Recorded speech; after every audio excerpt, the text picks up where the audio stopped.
Peer পদ্ধতি হলে যে মোটামুটি কম জনপ্রিয়, যাদের মানে ভোট শেয়ারিং কম, এই দলগুলো একটু গ্রহণযোগ্যতা বাড়ে, সেটা সব ভোটের মূল্যায়ন গ্রহণযোগ্যতা। আমি একটু বলি শেষ করি। জামাত ইসলাম কি এরকম মনে করছে যে জামাত ইসলামের ভোট শেয়ারিং যেহেতু কম, বা আপনাদের সঙ্গে যারা আছে তাদের ভোট শেয়ারিং কম, আপনাদেরকে একটু গুরুত্বপূর্ণ করবার জন্য পিয়ার পদ্ধতি এনেছেন আপনারা? না, এরকম কিছু না। আমরা গণতন্ত্র টেকসই করার জন্য পিয়ার পদ্ধতিটা আবিষ্কার করেছি। না, বাংলাদেশ জামাত ইসলামী এখনকার যে ফরম্যাট আছে, এই ফরম্যাটে বিশ্বে অনেক জায়গায় টেকসই গণতন্ত্র আছে আছে আমি অস্বীকার করি না। আবার পিয়ার পদ্ধতিতেও আছে অনেক জায়গায় আছে, সেটা অস্বীকার করতে হবে। এটা কি এমন বাংলাদেশ জামাত ইসলামের গুরুত্বটা বাংলাদেশ জামাত ইসলামী এই পর্যায়ে এখন নেই। বাহুল ভাই যে কথা বলেছেন যে জামানত বাজেয়াপ্ত হবে, এই পর্যায়ে বাংলাদেশ জামাত ইসলামী নেই।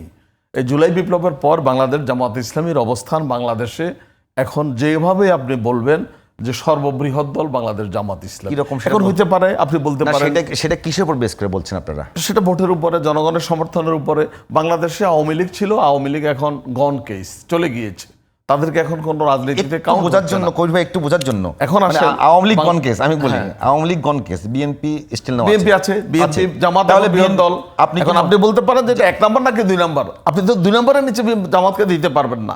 2 নাম্বার বিএনপি আমি ধরলাম, গ্রহণযোগ্যতার দিক থেকে, ভোটের পার্সেন্টেজের দিকে 1 নাম্বারে হচ্ছে বিএনপি, 2 নাম্বার কমপক্ষে 2 নাম্বার তো জামাতকে আপনাকে কাউন্ট করতেই হবে। ফারাক কি রকম হতে পারে? আর কিছু নাই তো মাঝখানে। না, মাঝখানে ফারাকটা কি রকম হতে পারে?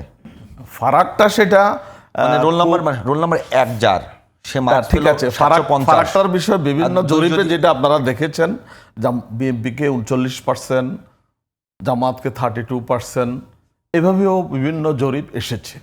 এখন কি হবে সেটা আসলে নির্বাচনের পরেই বোঝা যাবে।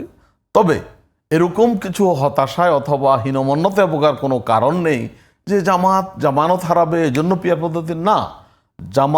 জামানত হারানোর মতো অবস্থানে জামাত বর্তমানে নেই। বাংলাদেশে এই যে জুলাই আন্দোলন, এরপরে 17 বছর যে ফ্যাসিস্টের বিরুদ্ধে আন্দোলন, জামাতের উপরে এত অত্যাচার, আমরা ওদিকে যাব, এত কিছুর পর জামাত টিকে আছে, এতে করে মানুষ স্যালিউট দিচ্ছে জামাতকে, এবং মানুষ পরিবর্তন চাচ্ছে যে বাংলাদেশে এমন একটি সরকার আসুক যে সরকারটা একটি কল্যাণ রাষ্ট্র প্রতিষ্ঠা করতে চায়, কল্যাণ রাষ্ট্র প্রতিষ্ঠা করতে পারবে। বাংলাদেশ জামাত ইসলামী বাংলাদেশে ইসলামী রাষ্ট্র ব্যবস্থা প্রতিষ্ঠা করতে চায়। ইসলামী রাষ্ট্র ব্যবস্থার মাধ্যমে একটি কল্যাণ রাষ্ট্র প্রতিষ্ঠা, সকল মানুষের অধিকার, সাম্য, এরপরে সন্ত্রাস দমন, দুর্নীতি। ইসলামী রাষ্ট্র ব্যবস্থা কেমন? ইসলামী রাষ্ট্র হচ্ছে যে এখানে কোরআন অনুযায়ী দেশটি পরিচালিত হবে। রাসূলুল্লাহ সাল্লাল্লাহু আলাইহি সাল্লাম যেভাবে মদিনায় একটি ইসলামী রাষ্ট্র পরিচালনা করেছেন, কোনো একটা উদাহরণ? রাসূলুল্লাহ সাল্লাল্লাহু আলাইহি সাল্লাম মদিনায় ইসলামী রাষ্ট্রের রাষ্ট্রপতি ছিলেন। রাসূলুল্লাহ সাল্লাল্লাহু আলাইহি সাল্লাম সেই রাষ্ট্রপতি, সেই দেশের রাষ্ট্রপতি ছিলেন। ওটার পরে কোনো?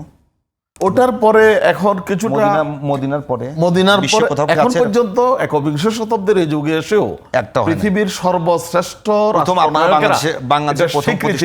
বাংলাদেশে আমরা চেষ্টা করছি। কিছুটা তুরস্কে আছে, মিশরে হয়েছিল, সৌদি আরবে ইসলামী রাষ্ট্র